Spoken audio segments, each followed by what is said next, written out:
Bonjour à tous. Cette journée, c'est donc le fruit d'une co-organisation entre la Direction régionale des affaires culturelles de Bourgogne-Franche-Comté, la Direction interrégionale des services pénitentiaires et l'Agence Livre et Lecture Bourgogne-Franche-Comté. Et sans plus attendre, je laisse donc la parole à Evelyne Geny, qui est présidente de l'Agence Livre et Lecture. Bonjour. Pour quelques mots, effectivement, depuis quelques années, en effet, plusieurs structures ou agences régionales pour le livre se sont engagées sur le développement de la lecture chez les personnes placées sous main de justice. En Bourgogne-Franche-Comté, c'est en 2022 que l'agence Livre et Lecture s'est saisie de cet enjeu, l'un des axes forts de la politique interministérielle culture-justice. Si nous proposions déjà des rencontres au cours de certaines de nos manifestations dans les établissements carcéraux de la région, nous avons mené en 2022-2023, main dans la main avec la DISP, un état des lieux régional des bibliothèques pénitentiaires et de leur partenariat avec les bibliothèques publiques qui vous sera présenté cet après-midi. Le travail de terrain des structures régionales pour le livre est en outre prolongé par celui de la Fédération interrégionale du livre et de la lecture, dont plusieurs agences sont membres, via la création d'un site de ressources lecturejustice.org, sorti de terre début de cette année. Ce site vous sera également proposé et présenté tout à l'heure. Si l'axe lecture-justice nous tient à cœur autant, c'est qu'il s'inscrit dans une démarche visant à faire de la peine de prison un temps de transformation et pas seulement de réclusion. Au-delà du droit fondamental, favoriser l'accès au livre, à la lecture, à l'écriture pour les personnes détenues, c'est créer des espaces de réflexion, de partage et de développement de l'esprit critique. C'est élargir la compréhension du monde, valoriser la dignité de chacun, bien au-delà du parcours pénal. C'est aussi donner du sens à la peine. Le sens de l'action, c'est-à-dire comment l'accès au livre et à la lecture contribue à donner du sens à la peine, c'est donc ce qui va nous occuper aujourd'hui, à commencer par l'introduction de Antoine Garapon et la table ronde qui suivra. Pour cette journée, bien évidemment, je tiens à remercier chaleureusement nos deux partenaires publics, les ministères de la Culture et de la Justice, représentés par leurs services déconcentrés que sont la DRAC et la DISP. Je remercie également l'ensemble des intervenants qui vous seront présentés au fil de l'eau. Merci à vous tous d'avoir accepté notre invitation. Je remercie enfin la Vapeur, cette salle de musique actuelle de Dijon, qui nous accueille aujourd'hui. Et bonne journée à vous, bon travail.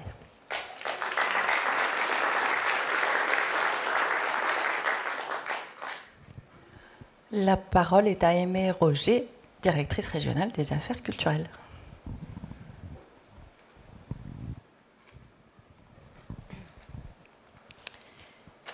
Monsieur le directeur interrégional des services pénitentiaires, Madame la présidente de l'Agence Livre et Lecture de Bourgogne-Franche-Comté, Madame la directrice de l'Agence Livre et Lecture de Bourgogne-Franche-Comté, Monsieur le directeur de la Vapeur, Mesdames, Messieurs, chers amis, permettez-moi tout d'abord de remercier la Vapeur et toute son équipe de nous accueillir pour cette journée interprofessionnelle Culture-Justice destinée aux professionnels du secteur du livre et de l'administration pénitentiaire pour que le livre et la lecture soient le plus possible accessibles aux personnes placées sous main de justice.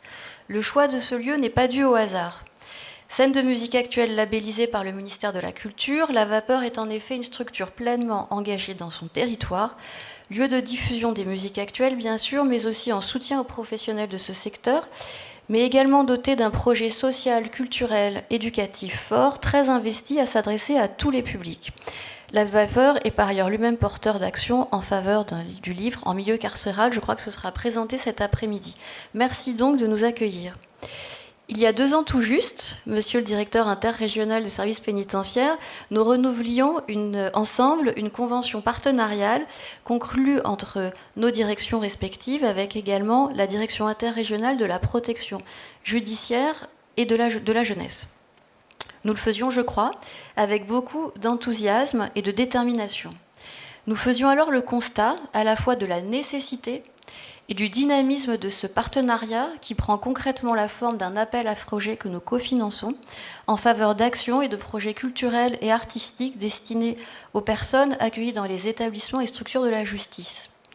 Mais nous faisions aussi le constat que le livre, la lecture, les archives également, étaient malheureusement peu représentés dans les réponses à cet appel à projets.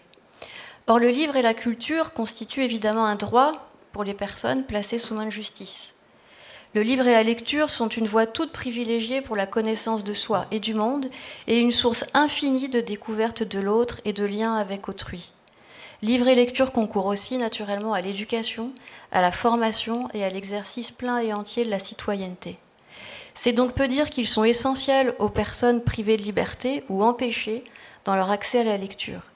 Pour le ministère de la Culture, ces actions et cette journée s'inscrivent bien évidemment aussi, au-delà de l'objectif de mise en œuvre des droits culturels par les personnes empêchées, dans le cadre de la lutte contre l'illettrisme.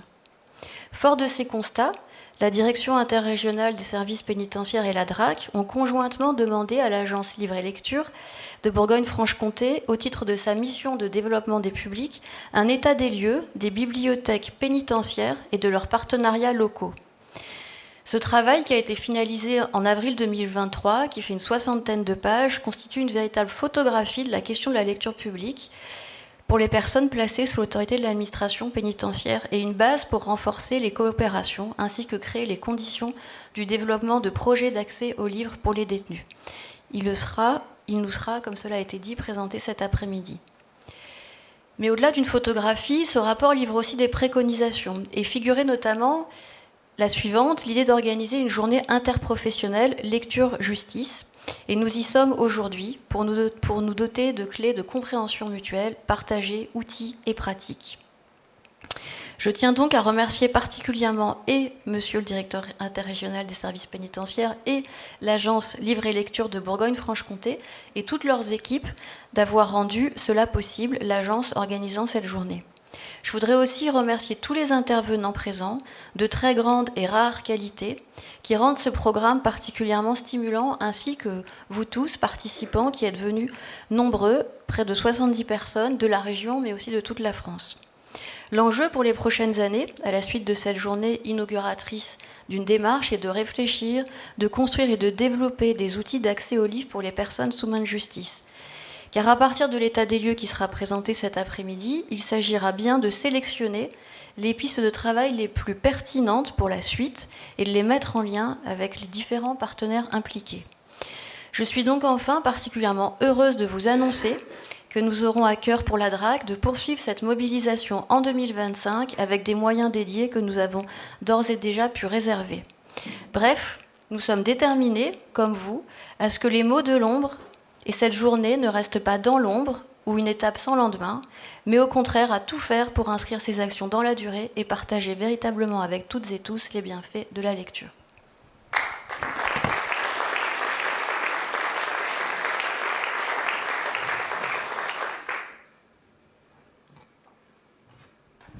Merci beaucoup. Guillaume Pinet, directeur interrégional des services pénitentiaires.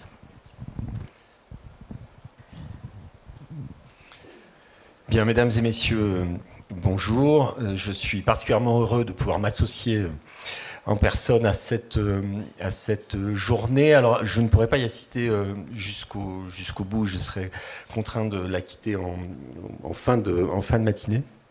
Mais quelques mots.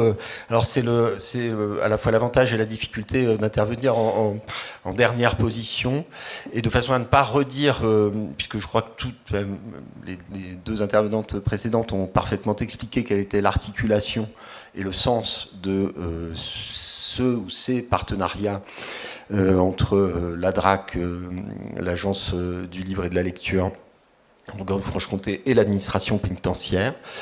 Peut-être vous apporter quelques compléments et sans faire un plaidoyer pro domo, mais vous expliquer un petit peu ce qu'est aujourd'hui la direction interrégionale des services pénitentiaires de Dijon.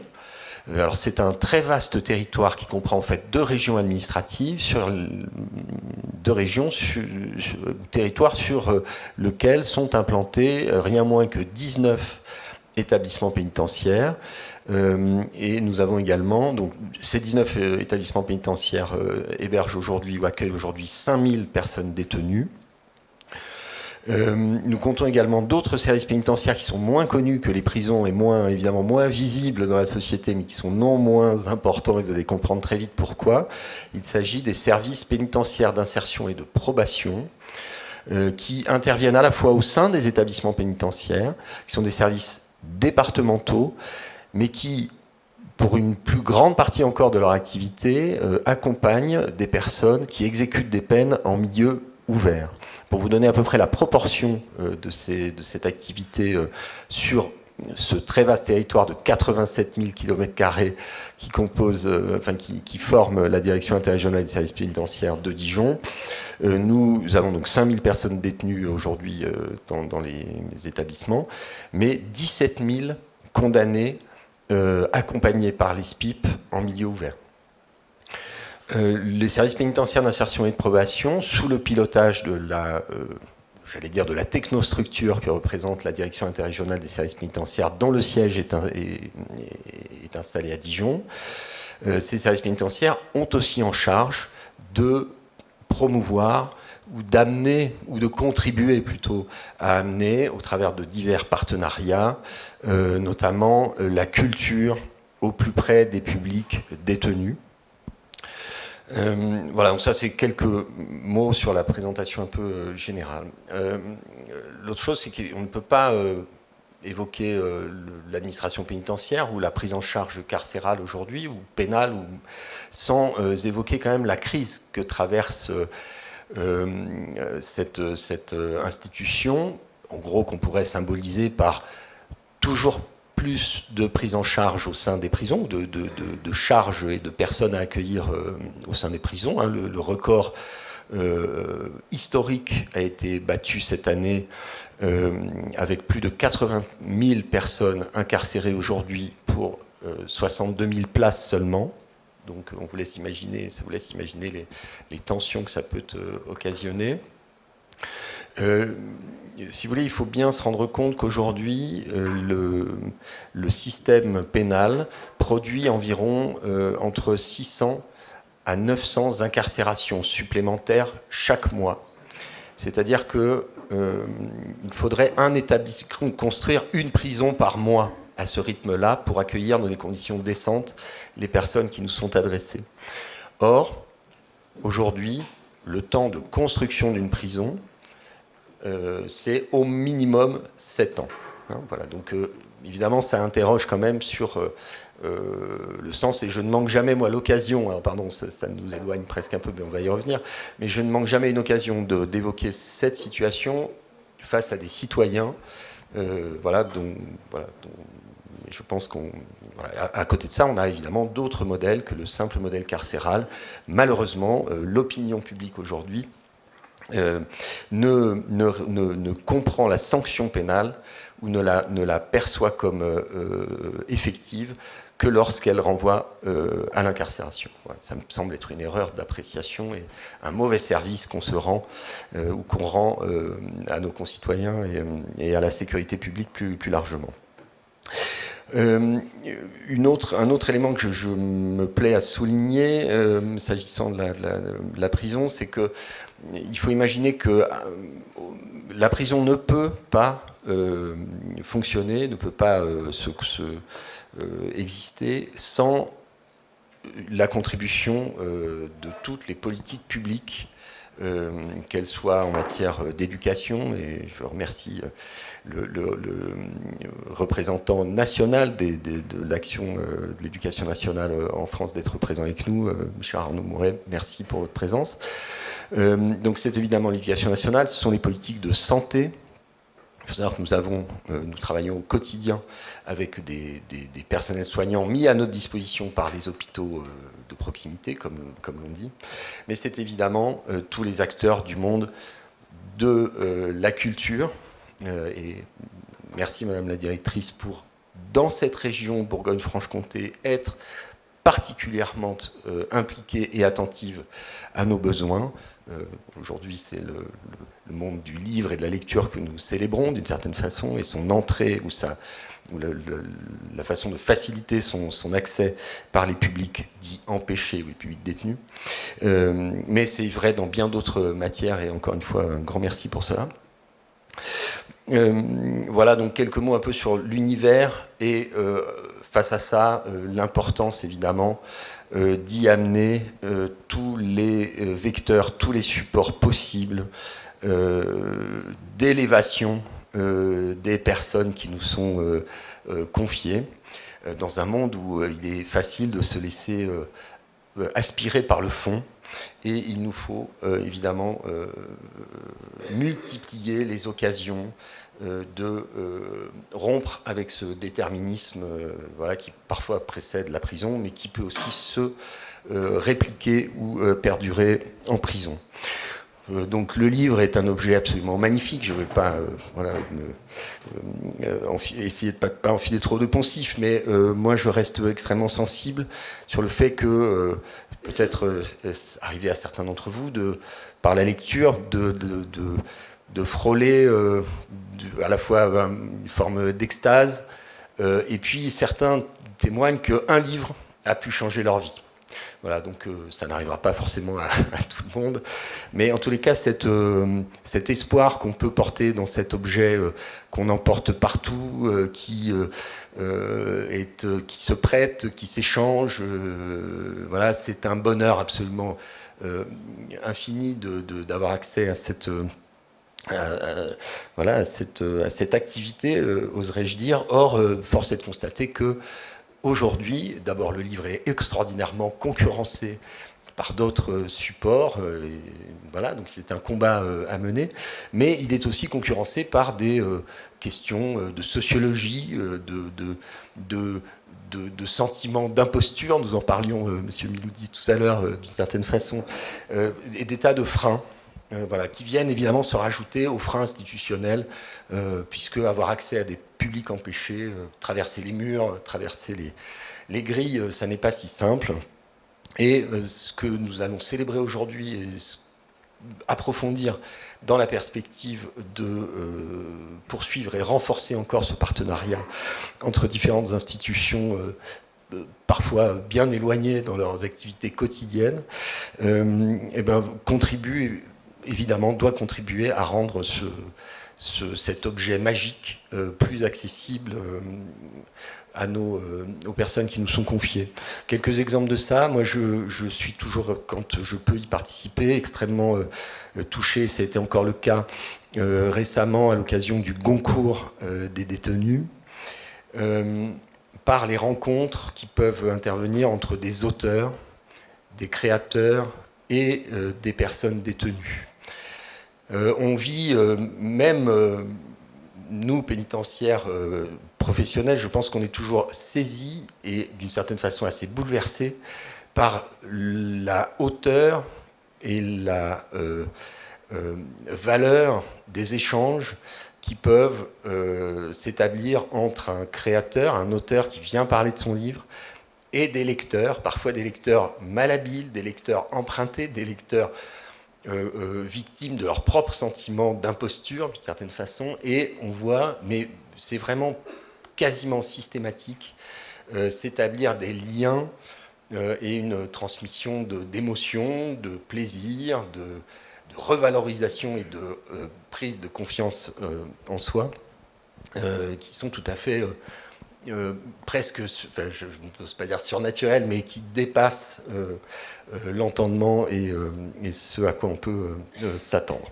Voilà, donc merci infiniment à tous les contributeurs pour nous aider et à renforcer ces liens. Voilà, alors évidemment, ça passe par quelques moyens, mais quand on les met en rapport avec nos ambitions et les espoirs qu'on projette sur ce partenariat, ils sont peu de choses. Voilà, donc bonne chance à cette mission et à Madame Masson qui va l'incarner et qui va faire le lien justement pour faciliter le percement des murs, le franchissement des grilles et finalement la mise à disposition de ce bonheur qui est le bonheur de découvrir, d'avoir accès à la lecture et de s'y complaire. Voilà, un grand merci à La Vapeur. C'est un lieu que je découvre, mais voilà, je pense que ce sera suivi d'autres expériences par rapport à une offre qu'on me dit, qu'on me vante. Voilà, donc merci beaucoup à ce lieu qui nous accueille, à ses responsables et à l'équipe technique qui nous permet cette journée. Merci et surtout très bonne journée à tous et aux intervenants comme aux bénéficiaires de ces interventions. Merci beaucoup.